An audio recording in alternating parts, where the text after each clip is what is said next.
Alright, so this problem is kind of tricky, and I'm still not 100% sure that I have everything down. Um, but I might have the correct answer according to some resources, and I'm going to work through it. So, somebody please correct me if this is wrong. So, always for these types of problems, start with the easy stuff first. There's a lot of stuff that's obvious, and there's some stuff that's not so obvious. So, we got this order. Also, on a side note, this problem would be perfect for converting to polar. However, it seems like the problem is not asking for polar, that is asking for the Cartesian forms. Anyway, let's get down to it. So, sort of the easy stuff first. The problem is saying to go in this order.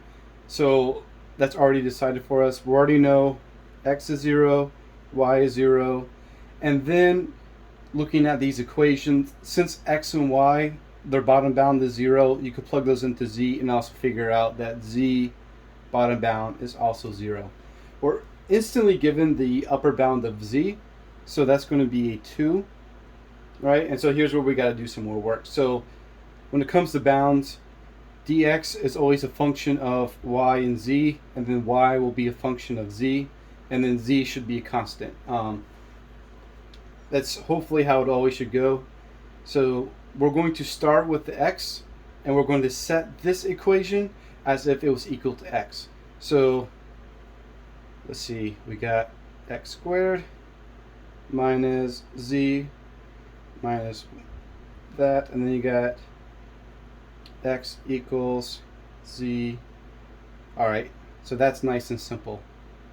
Z minus y squared. Now here's the part that I can't quite figure out, and that is the answer to dy.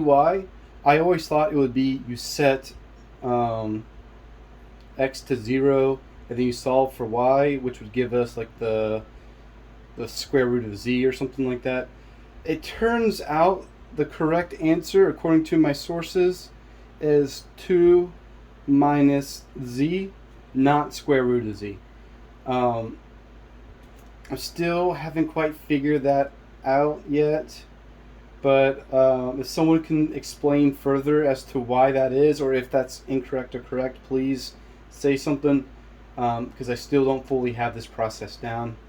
But yeah, because if you were to solve this as if x was 0, you put 0, right?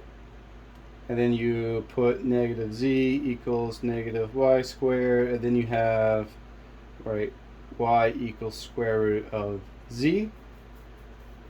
But it's allegedly 2 minus z square root. So, yeah, that's my best effort.